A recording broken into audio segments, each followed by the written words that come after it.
you can see here, we're at the end of glycolysis, and we have a pyruvate molecule. The pyruvate molecule is going to go into a transition stage, forming an acetyl-CoA. Of course, there's going to be a reduced NAD molecule. This NADH is going to go onto the electron transport system in the mitochondria and produce ATP.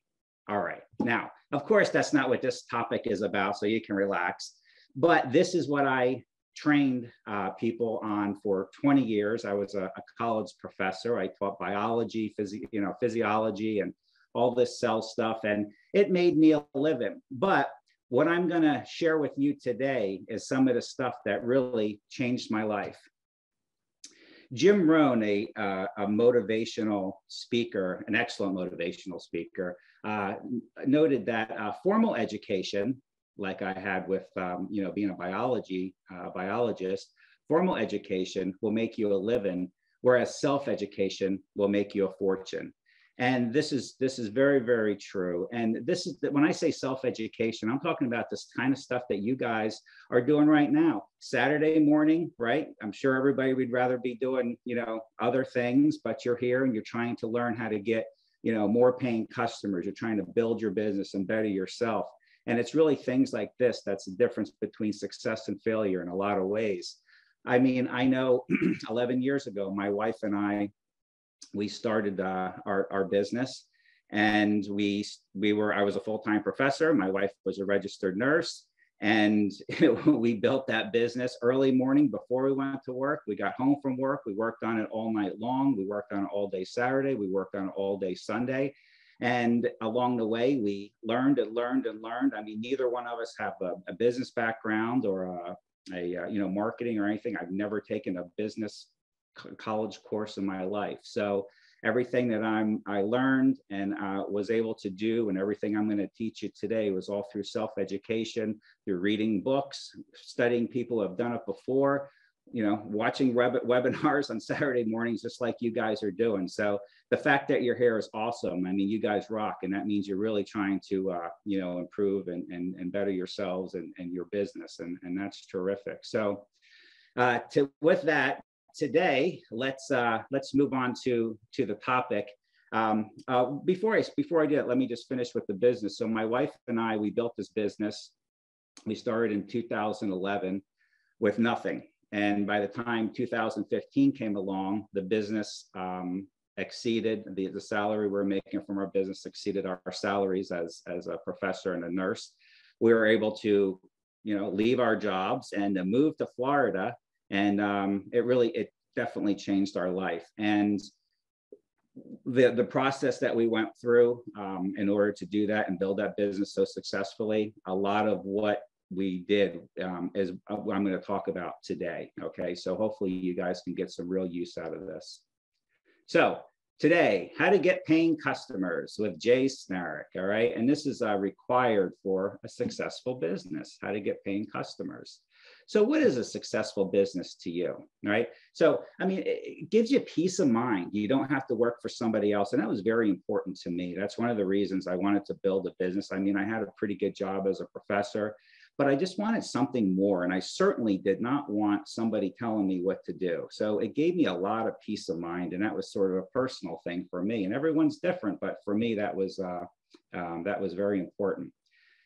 Makes you feel proud, right? I mean, when somebody asks you, hey, what do you do for a living? You say, I own my own business. I mean, there's some pride there, definitely. So that's a great reason to want to have a business.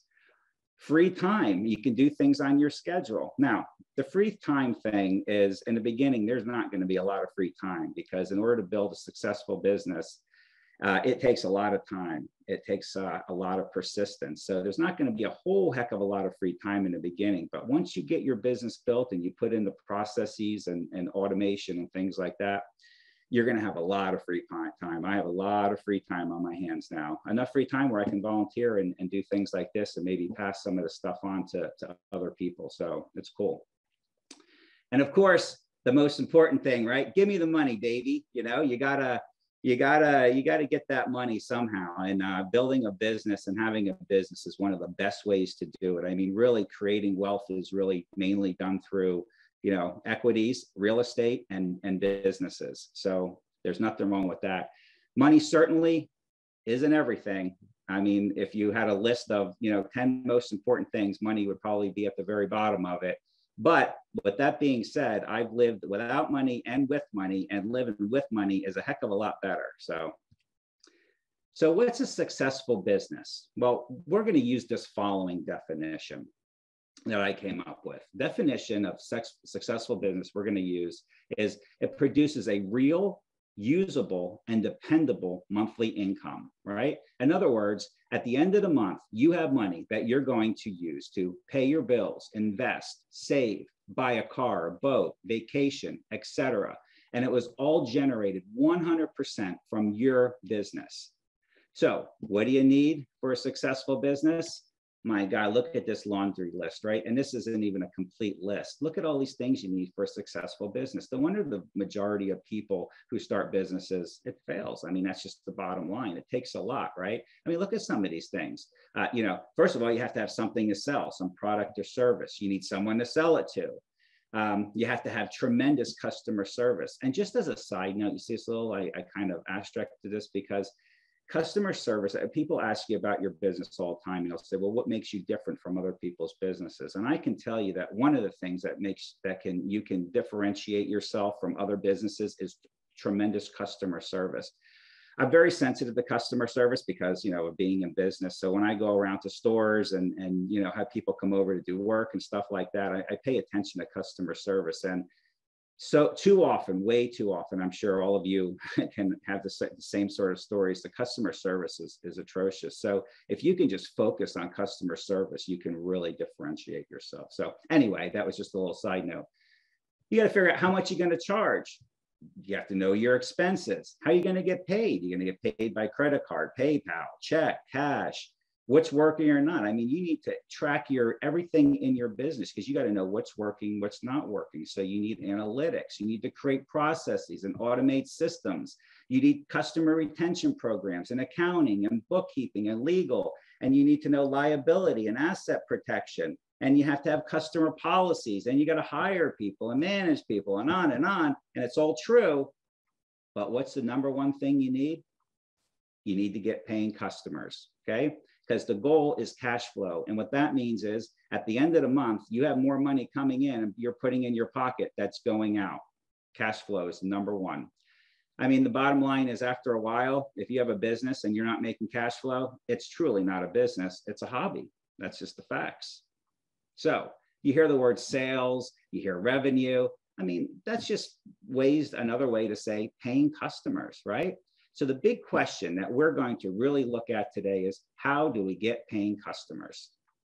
Boom, direct hit acquisition. All right. So direct hit acquisition is, as I have noted here, it's 100% based on tried and true strategies and tactics. There's nothing that I'm going to talk about today that I came up with on my own. These are all strategies and tactics that have been around longer than all of us. I can tell you that. All right. What I did though, and why this is a little different, is I took all of those strategies and tactics and I put it into and organized it into what I coined direct hit acquisition. And it's in it. What I did really is I just made all of these strategies and tactics into an organized, easy to understand, simple way that anyone without a marketing background or without a business background can implement it into their business to make more money, all right, and to have a successful business. So that's what direct hit acquisition is, and this is really going to be the focus of the entire presentation. So I'll keep coming back to this. All right, so direct hit acquisition, some of the major features. It's going to attract paying customers with little resistance. Next, you don't have to have a marketing background. It's easy to understand and apply to your business, okay? Just a quick thing I want to tell you is as I'm going through this entire presentation training today, always think, how can I apply this to my business? Think your business, okay? So keep that in your mind, keep that focus. Customers are going to love you because you're helping them, all right? Now notice I underlined helping because that's what it's all about. If you can help people, you can be successful. And you're going to end up, not only that, but you're going to end up with repeat business and referrals, which is going to contribute to that success. It's going to position your product and service so you can charge more. These are things we're going to talk about during the presentation. All right, so what you're going to learn about in today's training. Number one, I'm going to give you the big picture of what direct acquisition is, okay? And it's three critical components. You're going to discover who your etched customer is, which right now, etched customer means nothing to you, but it certainly will by the time we get done with this training. You're going to learn how to create a message and offer that matches precisely what your etched customer wants. You're going to learn how to get that message and offer delivered to them. We're going to identify 8 elements that you absolutely must have in your message and offer. That is, if you want it to work. You're going to discover secret magic mind voodoo that will encourage people to buy from you. All right. Now, I'll tell you right now, this alone is worth the price of admission, right? As a matter of fact, if you go through this entire process, this entire training today, and you really make an effort to implement some of these things into your business, and you don't see money flowing in, extra money, and you don't increase for business, I'll give you your complete 100% refund that you paid today. As a matter of fact, I'll double it. I'll give you double your money back. That's the guarantee today. Okay. Now keep that guarantee in mind. All right. Next and last, at the end of this presentation, I'm going to give you action steps that show you how to use direct hit acquisition in your business so you can get paying customers just like I did. You can't have a successful business without paying customers. I know because it only took me 4 failed businesses to figure this out. I know in the beginning, I told you in 2011 that we created a business and it was tons of success that, you know, where I'm sitting today. But the background of that is the prior 6 years to that, I actually went through 4 failed businesses, 2 on my own and 2 with me and my wife. Okay. So the fact that it took me 4 failed businesses to figure out that you have to have paying customers in order to have a successful business, that's really puts the J in genius. Okay. If you know what I'm saying. So the bottom line is we're all into getting paying customers business. It doesn't matter what your business is. You got to have paying customers. So next thing I want to tell you is, you know, warning. Not everyone is your customer. This whole idea is, well, if I just blanket market to everybody, the more I throw out there, you know, the more customers I'm going to get. And that's not going to be a successful approach, believe me. All right. So let me give you an example. So we have Joe the plumber here, who is going to try to drum up some business, and he's going to market with some nice, expensive, glossy postcards. And he's been driving around and he sees all of these big apartment buildings going up, and he sees all these people, and he's thinking dollar sign, right? He sees, and so he's like, okay, I'm going to market to them. So he gets the address, he has all of them mailed out, and he does thousands of them, and he's waiting and waiting, and he doesn't get any calls, and he can't understand why he doesn't get any calls. Well, obviously, he doesn't get any calls because people who live in apartments don't call plumbers to fix their leaks and stopped up toilets, right? They call their landlord. So this guy who thought he was doing a good job, Joe the plumber, he ended up wasting a lot of money because he didn't know and think about who his target customers were, right? So really what he should have done is he should have made a direct call to the landlord of the building, and maybe he could have got some plumbing work that way. All right. Now, let's play Who is Your Customer? Pop quiz. Number 1. Who above are you going to market your super duper denture cream to?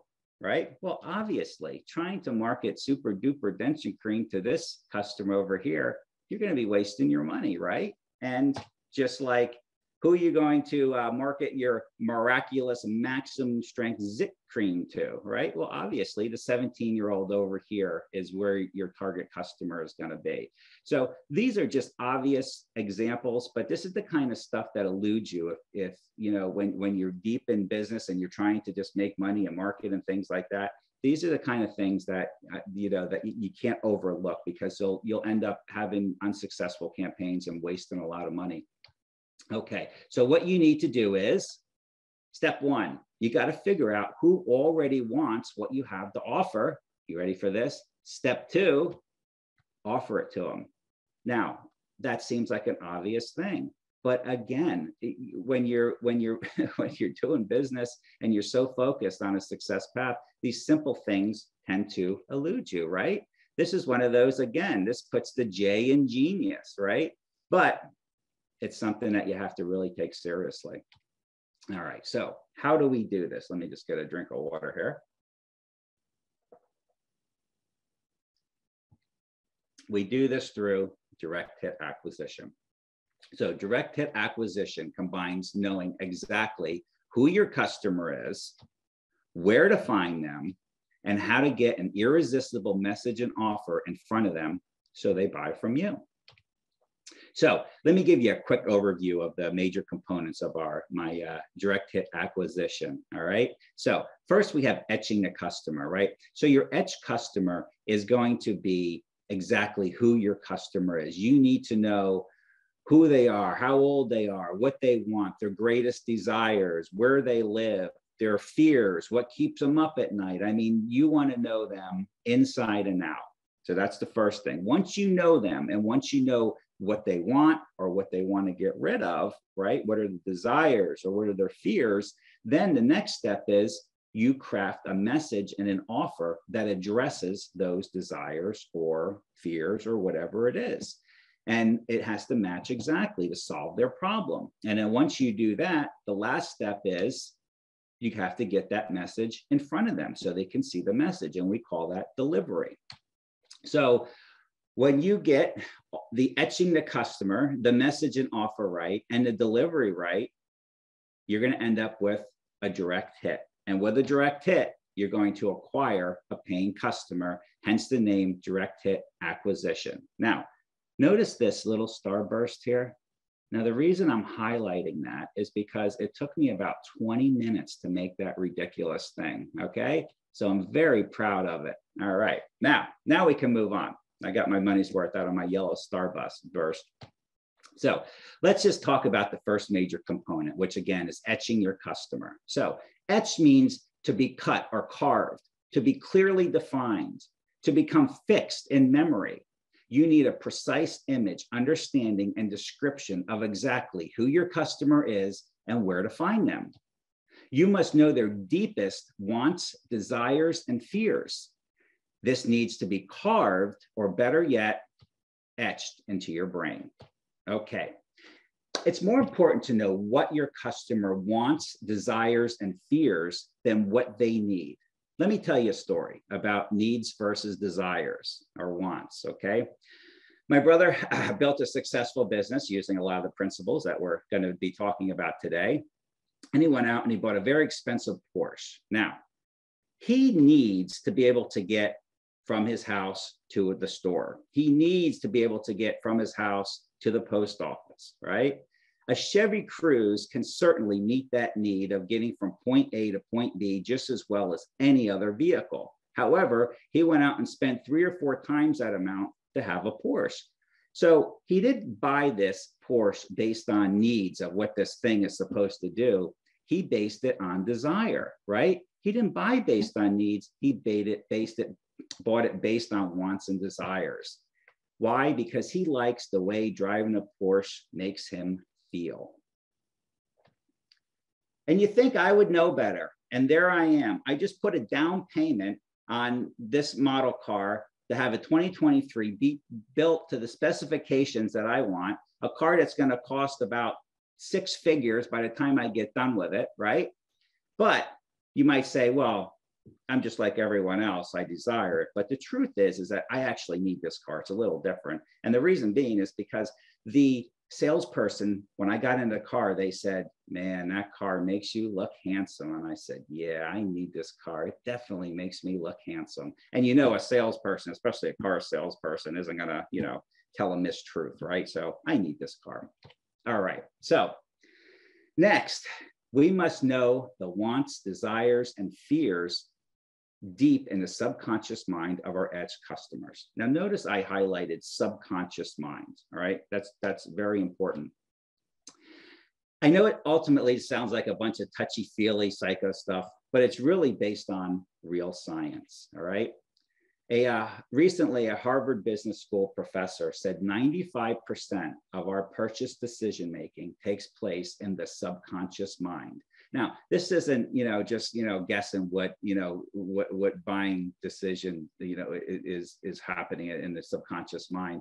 This is based on real research. This is based on scanning, images, scan images of the brain, MRI images of the brain to see what lights up when people are making different decisions. And time again, it's a part of the emotional, the emotional part of the brain that's lighting up to make these decisions. As a matter of fact, I saw a study that said, that showed that people with damage to certain parts of their emotional, parts of their brain are incapable of making purchase decisions. Okay. So it's emotions, whether we like it or not. 95% of the time we're buying stuff, we're walking around like zombies. It's just the way it is, right? No matter how logical and pragmatic we think we are, this is the truth.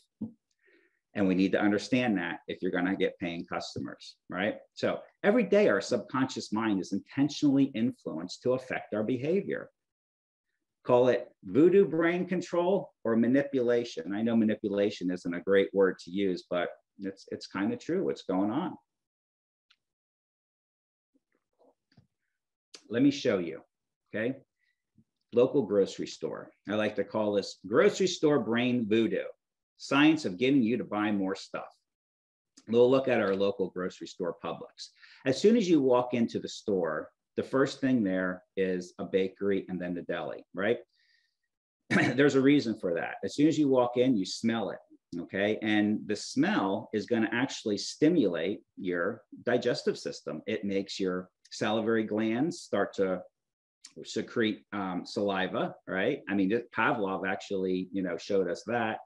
And it's actually going to turn on your stomach. Your stomach will start to churn. It'll start to release digestive juices. Your small intestines will start to churn, right? I mean, you hear people say, oh, that smells so good. Just the smell alone, it makes my mouth water. Well, that's a real thing. That's physiology. It's an autonomic response. It's true.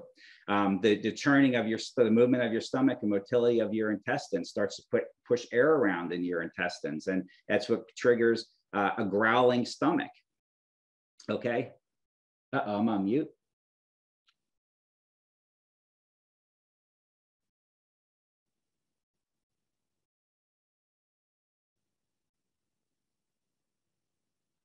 Uh-oh.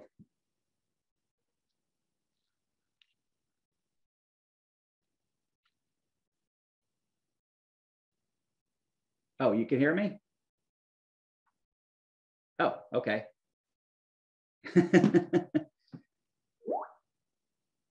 Okay, good. Okay, sorry about that. I just got to know, I shouldn't look over there. I just wanted to make sure. I thought the technical difficulties. Sorry. Okay, let's get back into this, right?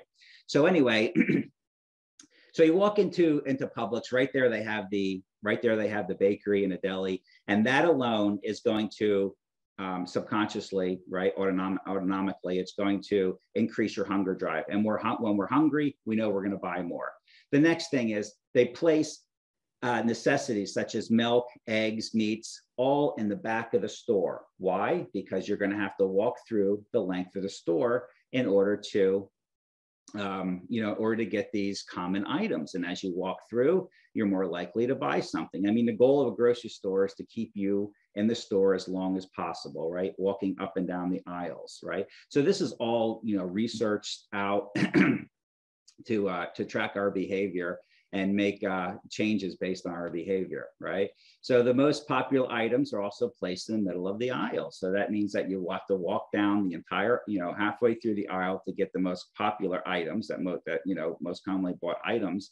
And then what are you going to do? Well, you're going to continue down that aisle. So you're going to have, more time walking down that aisle and a better chance of buying something. Okay.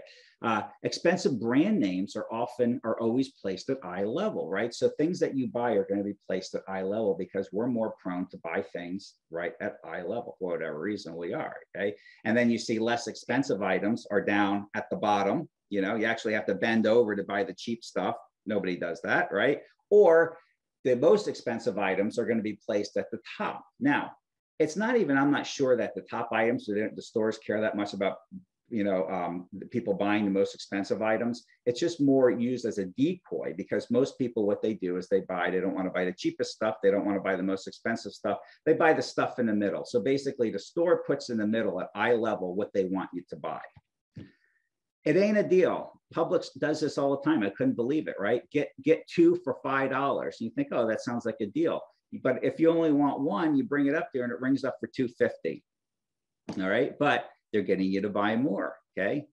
Next, a legitimate deal, right? Buy one, get one free. So that's a legitimate deal, but it's always placed, and Publix is placed as soon as you walk in, right? Because now you see buy one, get one free. Well, geez, I didn't come in here to buy, Campbell's chicken noodle soup, but I can buy one, get one free. So I'm going to start doing that. All right. So the thing is that when you start buying as well, you get into what's called the buying frenzy. So if they can get you buying stuff as soon as you walk in, you're more likely to buy more stuff as you walk around the store. I know it sounds crazy, but this is all scientifically researched and proven, believe me. And if you go to your store and it's different than what I just talked about here, it's because they have research that shows that you and the people that frequent that store are doing, their behavior is a little bit different, but it's all researched. So it's all hitting us at the subconscious level. The lighting, the music, the colors, they spritz water on vegetables, which has no practical use other than making them glisten and look more appealing to buy. All of these things play in our subconscious and emotions. Now, Dr. Robert Cialdini, he's a famed social psychologist. In the early 80s, he published his theory of influence in a very popular book called Influence, where he describes 6 principles that influence our behavior. So the theory of influence explains what makes people do what they want to do. And these things existed since the rise of our species, and they all hit our subconscious level because they're biological. They're ingrained in us. Later, so you don't want to miss this later in the webinar. I'm going to show you how to apply 2 of these principles to help you get more paying customers. So you don't want to miss that. All this stuff is really important stuff to know so you can get paying customers. So let me take another sip of water here. Excuse me. When we buy, we use a little logic, but mostly emotion. You're starting to get, I keep drilling this emotional thing because you're going to see that when you want to really target, customers, you got to hit them where emotions are. All right. So that's why I'm trying to prove to you that how important this is. So when we buy with emotions, and then we justify with logic. It's not the other way around. All right. So there I am. You say, well, how the heck can somebody, justify with logic buying a car, that's almost 6 figures that, is going to basically get you from point A to point B, just like any other car would. And I could tell you things like, geez, I worked hard all my life. I deserve it. I don't have any debt. I can afford it. No problem. It's not going to hurt me. Just think, me and my wife and I are going to be driving down a road with the cool breeze blowing in our hair. It's going to bring us closer together because we're going to be having so much fun. I'm going to have the top down and sun's going to be coming down, which is going to stimulate vitamin D, which is going to increase calcium absorption, giving me strong bones. I mean, really, I need this car to give me a stronger marriage and to keep me healthy, right? Now, that's the absurdity, right, that we go through sometimes to justify, absurd purchases. So keep that in mind. All right. So why do we really buy? There's 2 main forces in marketing. This is what we focus on. We focus on the buying of people who want pleasure and to remove pain. Now, when I say pain, I'm not talking about somebody has a headache or somebody stubbed their toe. I'm talking about emotional pain. Pain triggers frustration, anxiety, embarrassment, shame, stress, worry. These are the things that really motivate people. As a matter of fact, if you can pinpoint in your business how you can solve somebody's pain, this is exactly what you want to focus on in your marketing. Now, let me give you an example of our etch customer. So now we're getting back to our etch customer. Okay, this is going to be the etch customer. And this particular etch customer, I'm going to give you a roofing example, right? So this guy, about a month and a half ago, he got his roof fixed because it was leaking. And what had happened was it leaked through, it damaged the ceilings, it damaged the walls. And so he called the roofer to get it, to get the roof fixed. And of course, the first roofer he called didn't show up. And then they got there, they did a bad job. They charged him more than he said he was going to be charged. And then so finally he said, okay. And then he called somebody else and he got the, his inside ceiling fixed where the damage and his walls fixed and everything like that. And then 5 weeks later, with the next hard downpour, it all happened all over again. All right. His leaking through, is ruining his ceiling and his walls. And he's just out of his mind. He's so frustrated and stressed out. He's just, his wife is yelling, the dog is barking, the kids are crying. I mean, he just can't take any more. Goes out to his mailbox and he sees this postcard that you sent them. Do you have a leaky roof that's causing damage to the inside of your home? We will fix your roof leak. Here's our promise. We'll solve your problem in 1 day and we 100% guarantee it, or you don't pay. And if for some reason we fail and damage occurs to the inside of your home because of this, we'll make the repairs at our cost. You can relax. We fix leaks like yours in your neighborhood all the time. Completed in a day, 100% guaranteed, or you don't pay. Never pay above the estimate, prompt, dependable. You got his neighbor saying, after 2 other companies failed, these guys finally fixed my leak, right? Now, you know that in this guy's state of mind, if he got this postcard in a timely manner, he's going to call. I know I would, okay? And in this case, the message and the offer, which was the postcard and which was in the postcard, matches desire of this individual to get rid of the problem. It's very simple, but it's so powerful in marketing. So time for all of us to do some work now. Not just me, I'm the only one working here. Time for you guys to really start thinking, okay? So let's do some work. I'm gonna do an easy exercise to discover your etched customer. Remember, keep focusing. This is about you. This is about your business. So as we go through the rest of this, think you, and your business and your customer. Okay, I'm just giving really simple, sort of some almost absurd examples, but you want to focus on yourself and your customers. So as we've already established, etching your customer is all about understanding them on a deeper, once again, yes, emotional level. Goal is to describe your customer's deepest desires and fears even better than they can themselves. If you can describe what your customer is feeling even better and articulate it, whether it be in words or in some sort of print, better than they can, you're in, believe me. All right. So we must know facts and feelings in order to do this about our etched customer. So here's our facts and feelings. Now, at the end of this webinar, I'm going to give you a website that you can go to and download these worksheets. And so you can go through and fill these in yourself. So don't worry about scribbling everything down right now. Just kind of listen up here. So let's do facts first. Things you need to know. You need to know, how old are they, right? I mean, like we said before, I mean, as an 18-year-old, 19-year-old, 20-year-old, is the 40-year-old, are they seniors, right? Where do they live? Do they live in, a big fancy house? Do they live in, more of a middle-class neighborhood? Are they primarily male or female? What type of house do they live in? Do they live in an apartment? Do they live, in a neighborhood? Do they live in a rural area where they have lots of land? Do they have kids? Is it a newborn? Are they in middle school? Are they married and out of the house? Are they married and still living with you, right? So you want to know that. What do they wear? Does brand name mean a lot to them? What's their overload of income? What are their hobbies? What do they like to do? Where do they hang out? Who do they speak with? Who do they associate with? You got to learn all of these things. Now, let me give you an example of this facts thing, how you would utilize this.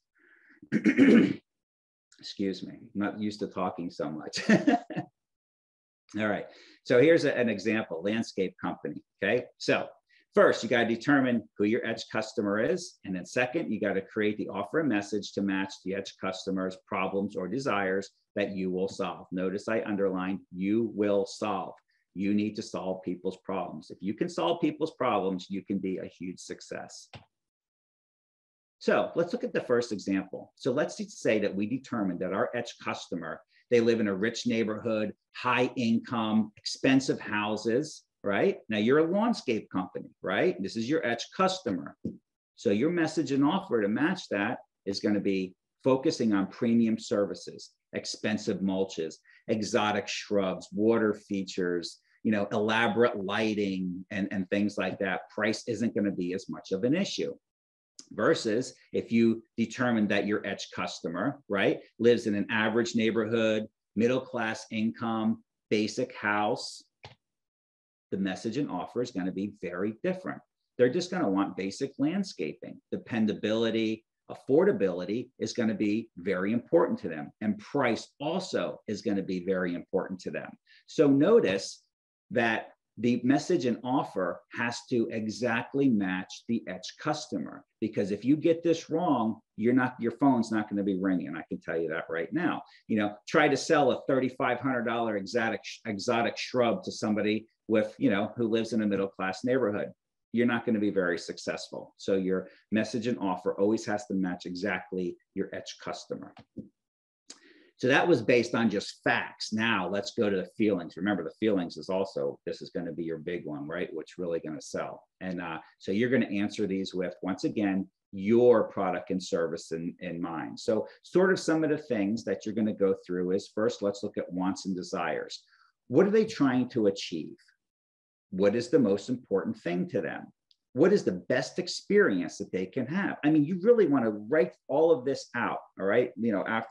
Later on, you want to write all this out. Describe the very best experience they can have with dealing with somebody who provides your type of service or product. What makes them feel so proud that they're going to want to tell somebody else? What makes them feel confident, secure with their buying decision? And you got the pain. What fear, frustration, or worry are they trying to get rid of? What keeps them up at night? What are they afraid of? What are they angry about? What might be their frustration about their current service or product that they're using? Okay, so you need to have these answers for your etch customer. So remember our roofing guy, right? I mean, this guy was out of his mind over what happened.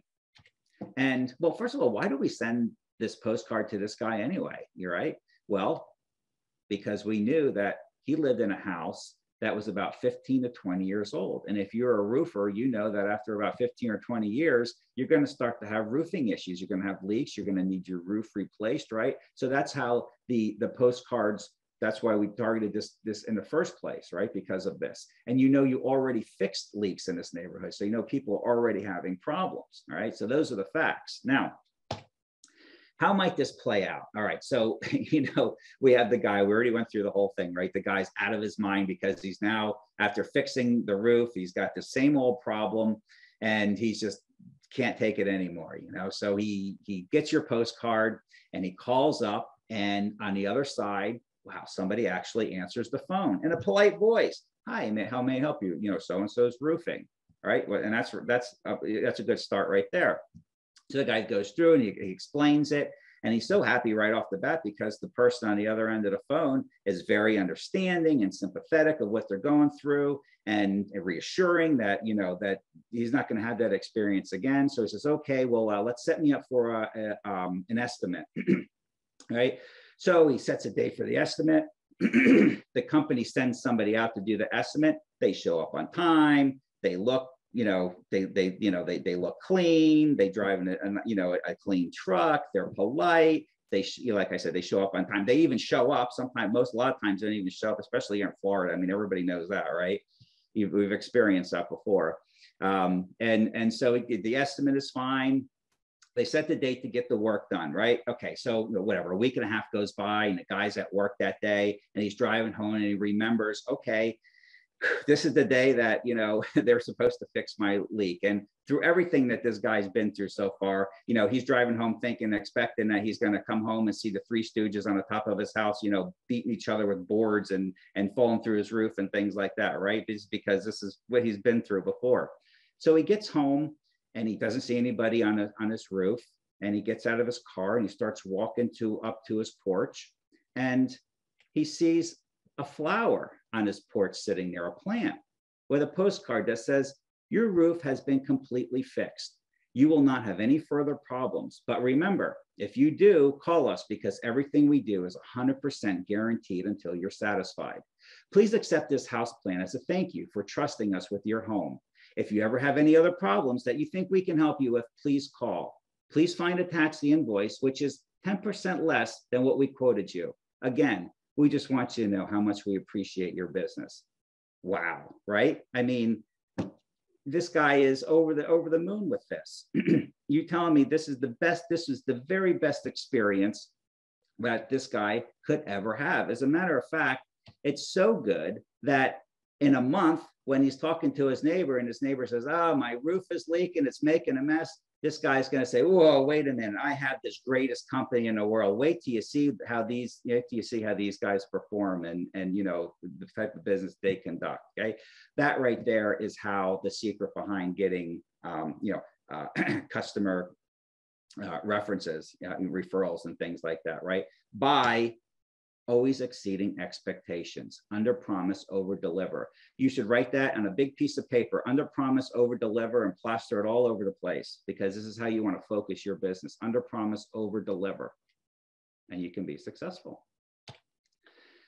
All right. Now, once you have your ex-customer and you know exactly about them, the next is you need to precisely match your message and offer to their desires. So how to make the message and offer. This is what we need to talk about now. So let me get a drink here.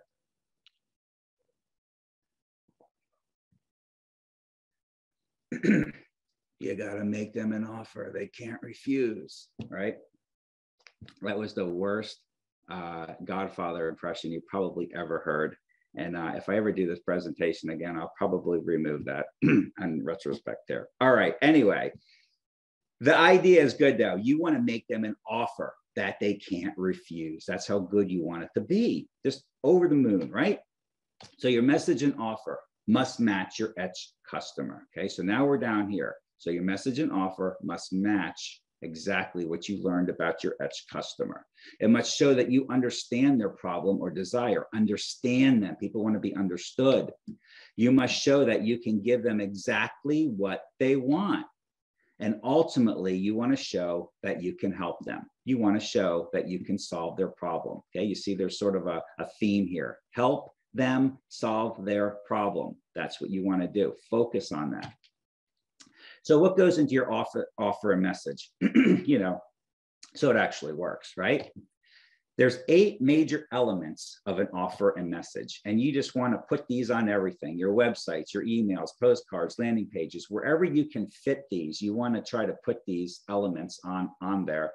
And, you know, there's, depending on what we're talking about here, you're not going to be able to put all 8 on, but always try to fit a few on there, as many as you can on there, because they really make a difference. So let's go through them. I'm going to list them first for you. Okay. And then we're going to go through each one, and I'm going to provide examples. And while I'm going through these, make sure you're thinking about how can I use this in my business, right? That's got to be your mindset. Number 1, headline, features, benefits, clear offer, guarantee risk reversal, call to action, scarcity, and social proof, right? These are the advanced marketing tactics from the theory of influence. These are the 2 that you're gonna really be able to immediately, you should be able to implement in your business, and it should increase conversions and sales for you. All right, and we'll get there at the end. Number 1, headlines. Okay, so again, we're talking about the message and offer. All right, headlines. So the function of a headline is to get their attention. That's all a headline is supposed to do, is get their attention, so they'll continue to read the rest of your offer or the rest of your information. So it's got to include whatever their desire or their pain is, because, you know, I know that, you know, it used to be always just, you know, people would basically sort their mail, the junk mail, over a garbage can. You know, I mean, now people sort their stuff through, you know, it's, you know, internet, right? You know, online and stuff. But back when they used to, you know, people would just sort their stuff through over the garbage can. It would be, if something didn't immediately catch your attention, it would go into the garbage can. So it's so very important to have a good headline, and it's got to hit their desire or their pain. The goal is to keep them reading, okay? And so let me give you an example here, all right? Sorry, I didn't mean to go so fast. Our goal is to keep keep them reading, like I said. So let me give you another example of a deck building business. Now, we're going to build a deck here, and it's going to be in a more affluent area. Excuse me. Okay. So we got to figure out our ETS customer, and we figured out our ETS customer. One of the things that's most important to them is social status, right? In other words, keeping up with the Joneses. Somebody puts in a hot tub, neighbor puts in a pool. Somebody buys a boat, neighbor buys a bigger boat, right? This is keeping up with the Joneses. And this is a powerful emotional buying driver. Social status is just the way it is, okay? And when you're doing marketing and you're trying to figure stuff out, you don't want to judge any of this stuff, right? Right or wrong, morally, ethically, whatever it is. It is what it is, right? And you just have to observe it and then you utilize it. So let me give you an example of a headline. Give me three, this is based on social status, right? And it's keeping up with the Joneses thing, because you know that that's the driver for them. So you give this headline, give me 3 weeks and I'll give you a deck that will make you the envy of the entire neighborhood. Envy of the entire neighborhood. That is what that would potentially trigger someone who's worried about keeping up with the Joneses, all right? Okay, so the purpose of the headline is to get there. Oops, sorry about that. Went the wrong way, didn't I? Sorry, technical difficulties. All right, let me give you some headline formula examples, okay? The first one is give me blank and I'll blank. So give me 3 weeks and I'll give you a deck that will make you the envy of the entire neighborhood. Or another formula would be who else, right? Who else wants to have a deck that makes the entire neighborhood crawl with envy? So there's tons of these headline formulas, and you can, play with these, again, focused in your business. What works? Okay, features number 2 and 3. All right, again, we're talking about message and offer here, right? What you want to include in your message and offer, features and benefits. So features and benefits are different. Features would be things like description of facts, the size of the deck, because we're doing a deck building company, all right? So the size of the deck, the type of wood, the shape. The benefits are going to target emotional desires, such as it's going to be an amazing space to host your next barbecue. You're going to relax after a hard day's work because you deserve it, right? So the secret with benefits is you want to get them to start visualizing the future. You want to get them to visualize them using your service and product, right? Visualize them. Once you get somebody visualizing they're using it and they're feeling good and they're reaping the rewards from it, then they're ready to buy, all right? Okay, so think about your business, right? So you're going to list your features, which are going to be your facts, and then your benefits, right? So you want to have a good list of each because they're both very important. So features are important, but benefits get people to buy. Let me tell you a story. So my mom calls me up and she says, "Hi, honey. I need you to take me to the store." And I said, "Okay, Mom, what do you need?" "I need a new machine." I said, "Okay." So, I'm thinking, this sounds like fun. I can picture exactly how this is going to go. So, I pick up my mom, we take her to the store, take her to Best Buy.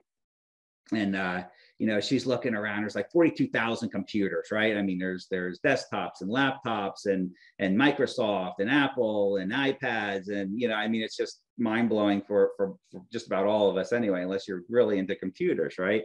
So she's looking through all these different things, all these different computers, and the sales guy comes over and says, how may I help you? And my mom says, I need a computer.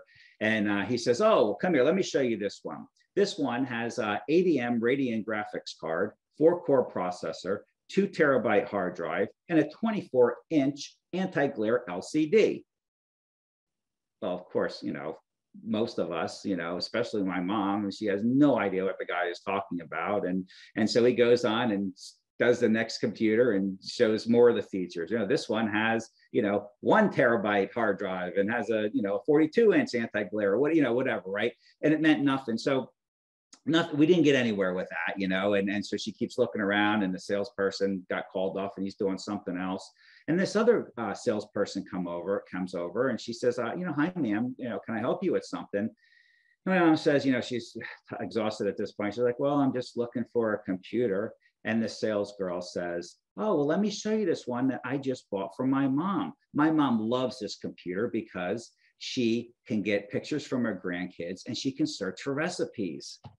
Right away, this was the computer that my mom went home with because she started thinking and visualizing this is the computer that will allow her to get pictures from her grandkids, search for recipes and things like that. Now, we all know that any computer nowadays, right, will let you do that. But you see, it's the benefits that sold my mom on this. It had nothing to do with the features. Features are important. You have to have features, but it's the benefits that hit the emotional desires and wants that you need to focus on.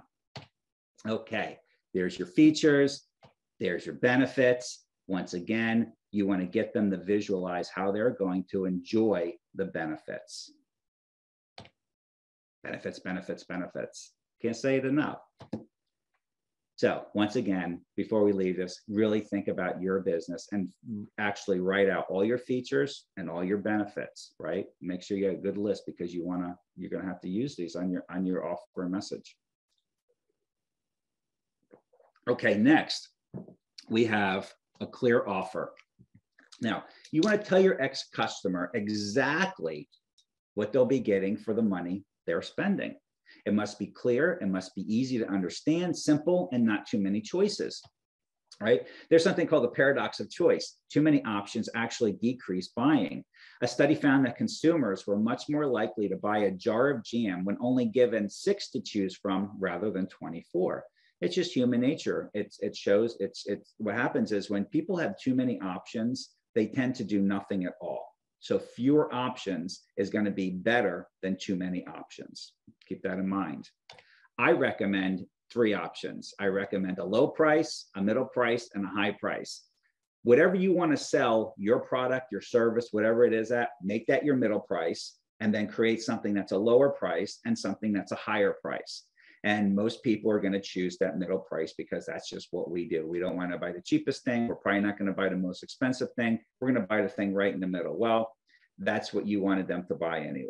Okay. Not too many options. Very simple for us to figure out and make a buying decision on. So you want to write out your clear offer. What are they getting? Exactly what are they getting? How much is it going to cost them? What are the terms, right? Is it going to be, you just going to pay once? Is it going to be a monthly ongoing thing, pay by the month? Or are they going to take it out of your credit card on a monthly basis? Is it 3 payments and you're done? Is it right? So it has to be very clear.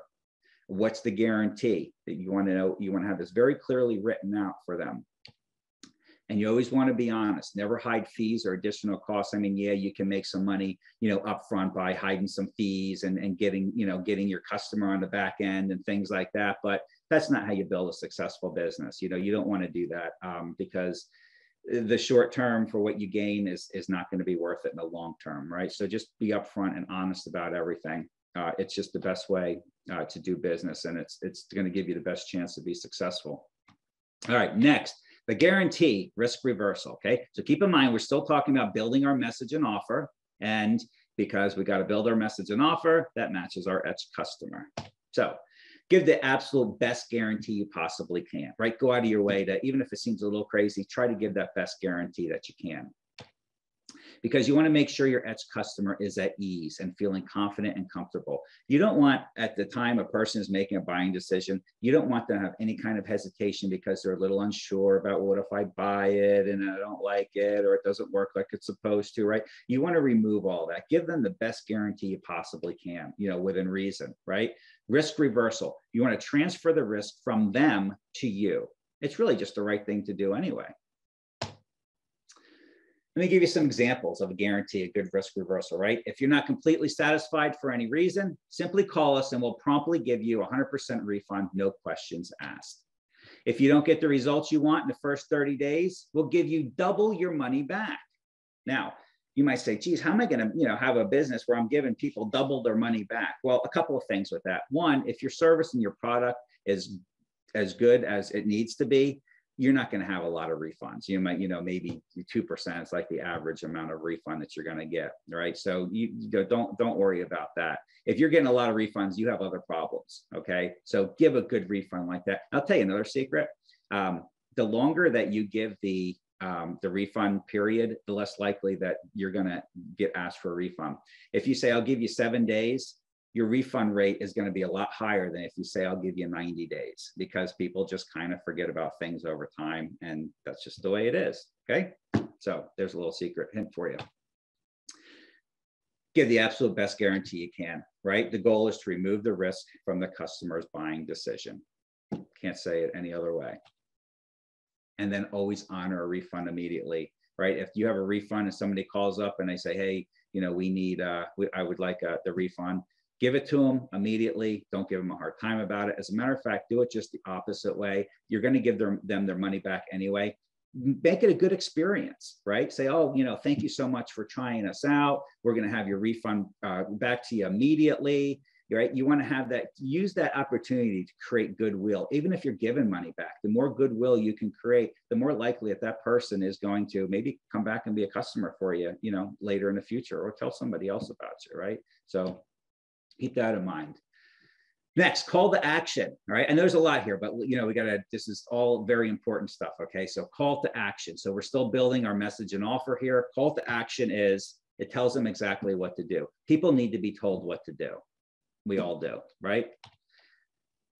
An example of a simple call to action is call now, visit us at, right? Because you can have a whole, you know, offer and message, and if you don't tell people what to do or how they can reach you, what they're supposed to do next, they're not going to do it, right? So it's very important, and this is very often overlooked, but it's a very important component. So here's an example. You know, if you want a luxury deck with that will make your neighbors insanely jealous to the next barbecue, then call us today so we can get the planning started. Call, all right, and there's your call to action. So you make sure you have that in there. Okay, number 7 and 8, scarcity and social proof. These are actually 2 of the 6 principles that Cialdini spoke about in his book, you know, and his theory of what influences people.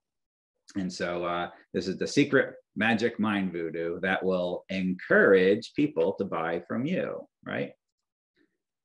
Scarcity.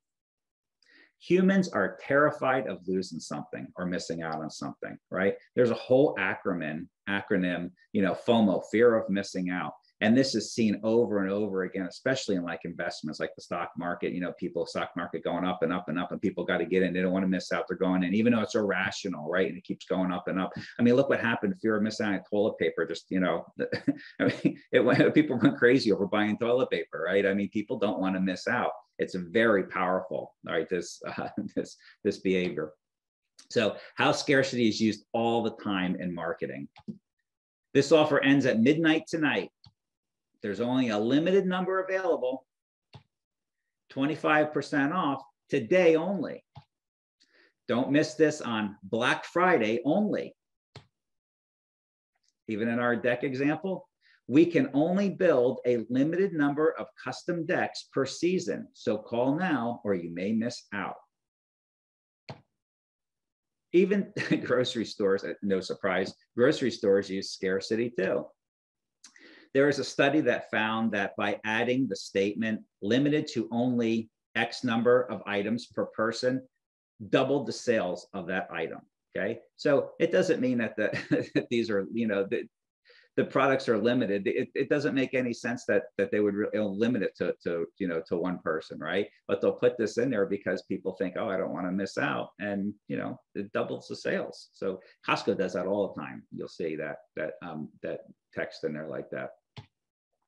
So make sure you use scarcity in your message and offer, but you got to make sure it's real. Again, you always want to be upfront and honest about everything in business. If you want a long-term successful business, you just got to be honest. You just have to, because it'll catch up to you, right? So you don't want to, you know, say there's only one left, buy now, and really there's, you know, 100 in your warehouse or whatever it might be, right? So, but there's always ways, truthful ways that you can find scarcity, right? So you want to utilize that in your business.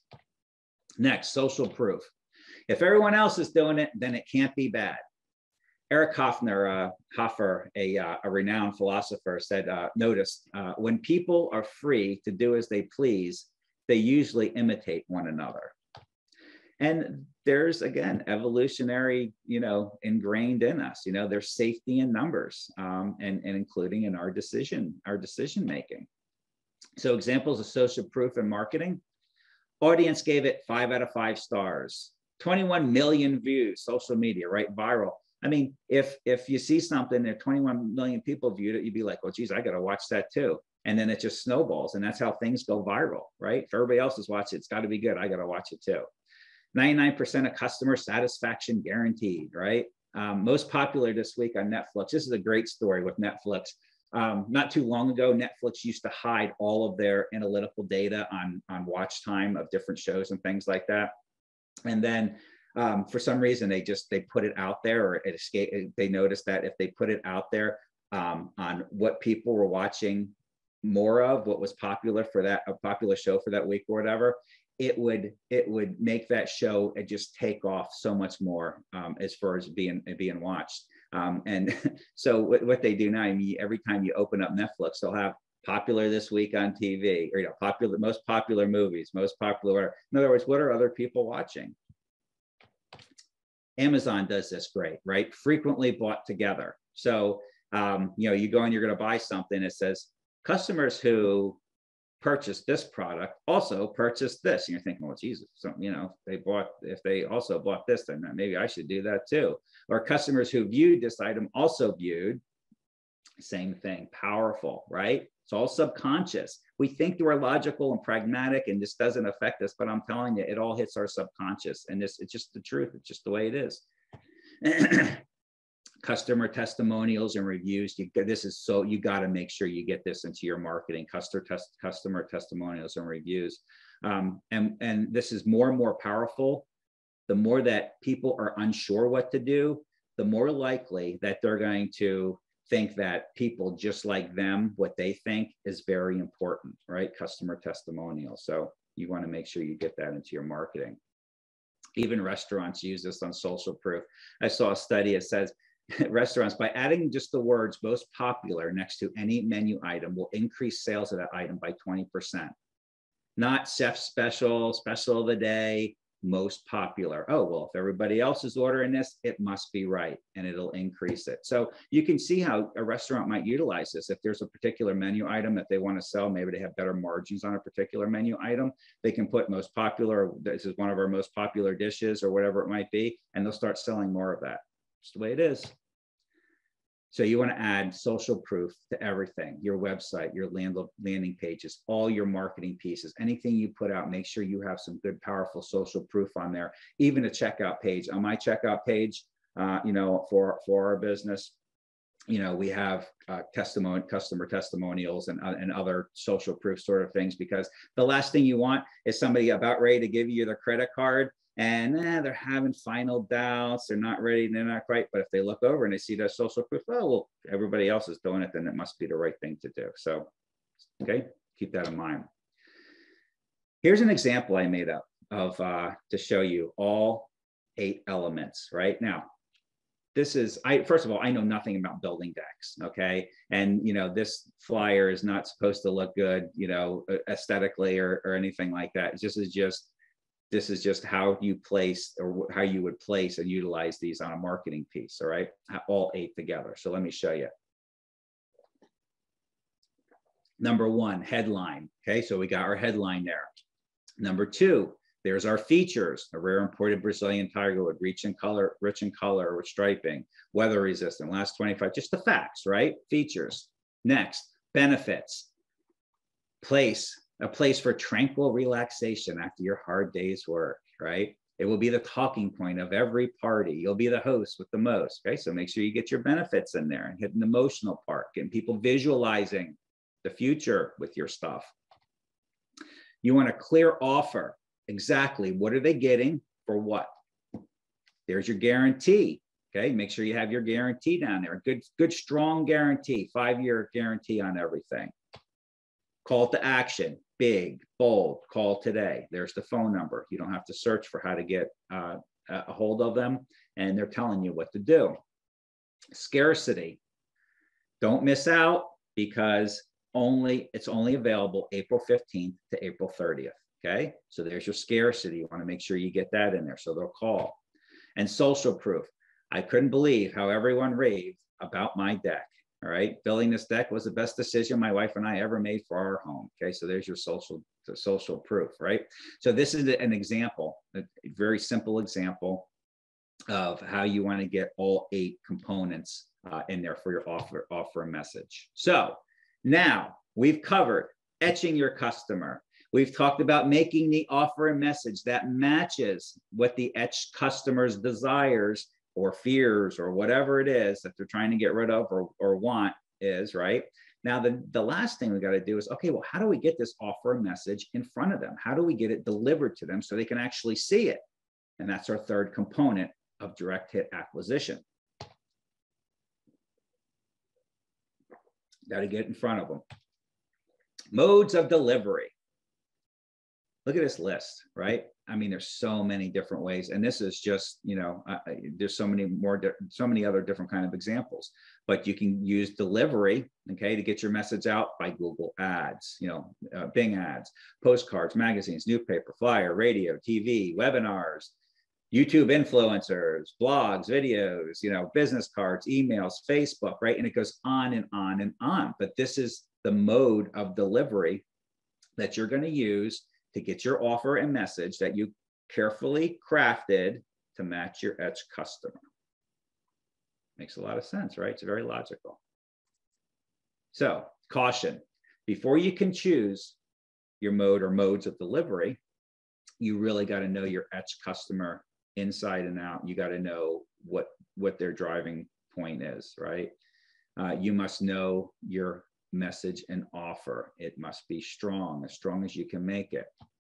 Because if you don't know who and where your customers are and what they desire, you can waste a lot of money without any kind of return on investment, right? I mean, look at the examples just that we went over earlier. A plumber marketing to apartments doesn't make sense. Marketing denture cream to a 17-year-old. A lawn company marketing exotic and expensive products in a middle-class neighborhood. A roofing company marketing, brand new, I got my camera, I can't see, brand new housing developments, right? Because, brand new houses aren't going to need a roofing company because, if there was something wrong, they would just, there's a guarantee of who just built the house. So it wouldn't make any sense, right? So these examples that I'm giving here are really obvious. We know they're obvious examples, right? But you need to think about in your business, you don't want to make these kind of mistakes because you'll waste so much money. Marketing can be very expensive, but it also can be the best investment you can ever make. So you got to remember, not everyone is your customer, like we established earlier, and you want to deliver your message to those who already want what you have to offer. Make it as simple as possible. How do you choose your delivery mode now? Well, you need to know where your ex-customer is. You need to know where they're hanging out, right? So you got to be a detective with this stuff, right? Are they watching TikTok videos? Or are they reading Prevention Magazine? Are they listening to Top 40 radio on their way to work? Or are they work and listen to financial podcasts at home? They live in a house or apartment? Do they hang out on Facebook or Instagram more? What are they searching for on Google, right? Because you utilize Google search term and AdWords to market to them. Do they shop online more? Are they going to stores more, et cetera, right? So you need to know them, and the once you learn their habits and what they're doing and where they're hanging out, you can make a much better guess, right, to what sort of delivery mode is going to work the best. Next, you got to know what's your budget. I mean, marketing can be very expensive and it varies. I mean, a TV ad is going to be obviously a heck of a lot more expensive than, making, flyers and printing them out on your printer, right? So depending on where you're at in your business cycle and your the money that you have and things like that is going to go into how you're choosing your delivery mode. So you want to choose one or two that you think make the most sense. And then you want to start small, right? You don't want to pick one thing and, blow your whole marketing budget on it, all right? Because there's chances are that it's going to be wrong. And I'm not trying to be negative. I'm telling you realistically, especially when you're first starting this stuff out. So you want to do small and smart, start small and do small tests. Test, right? You got to test, start small and test.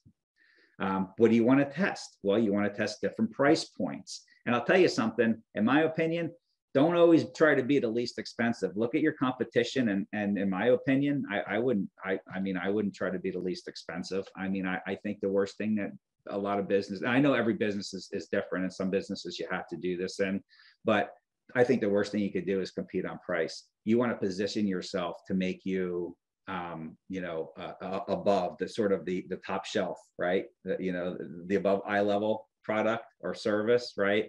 And you can do that and charge more. And as a matter of fact, just by charging more, you will position yourself as sort of the top shelf, because people are going to say, well, geez, if they're charging more, they must be better, right? But that's kind of stuff you got to play with. You got to test that kind of stuff. Okay. You want to test your guarantee. Is my guarantee strong enough? Is my headline good enough? Is my offer good enough? Are my benefits strong enough? Are they hitting the emotional, core of my customer, et cetera? So you want to test. You're going to be like a mad scientist, right? Test. It's really a scientific marketing. Everything that we talked about today is all based on, it's a scientific approach. All right. So you're going to test. And since you're going to be test, make sure you only change one variable at a time, right? So if you're going to have a marketing piece and then you're going to do different iterations of it, and you're going to change, let's say, you want to test out different prices. Well, don't on the same piece that you're going to test, change the price and the guarantee at the same one and then send it out. Because when you're getting results back, if your conversion rate goes up or down, you're not going to know what it was. You're not going to know if it was the price, the change of the price, or the guarantee. So you can only change one thing at a time and test it, right? It's the only way, you have to do it that way, or it doesn't make sense. And of course, you got to track everything. I mean, you got to be diligent you got to know exactly what pieces are going out, how many people are getting, exactly how many calls did you get, or how many people contacted you, or whatever it is, and how many sales did you get, how much money did you spend on that campaign, how much money did you make from that campaign, right? You need to know, because if you're not tracking everything, you don't know all those details, then you're flying blind. It's not going to work either. You got to take a scientific approach to this stuff.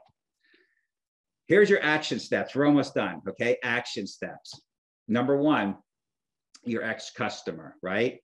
You're going to go to, if you want, you can go to jsnarek.com, right? And there's going to be at that website, there's going to be a little thing that says direct hit acquisition. Click on that. At the bottom of the page there's going to be a download, and you can download the facts and the feeling sheet, okay, that you can print out and write them out for yourself. So that's your ex-customer. Okay, then you got to write your message and offer after you figure out your ex-customer. You got to match your ex-customer after you figure it out. Emotions, you want to hit their wants, desires, or pain. Focus on emotions, right? You got to solve their problem. Whatever their problem is, solve it. And make sure you get them to try to visualize the future using your product or service. The more you can do that, the better chance they're going to want to be with you using your product and service. And then step 3 is delivery, right? So I would say choose one or two of those delivery modes, right? And again, it's going to be based on your budget and stuff like that, but choose one or two. Start small, right? Do little tests at a time, and test until you get a direct hit.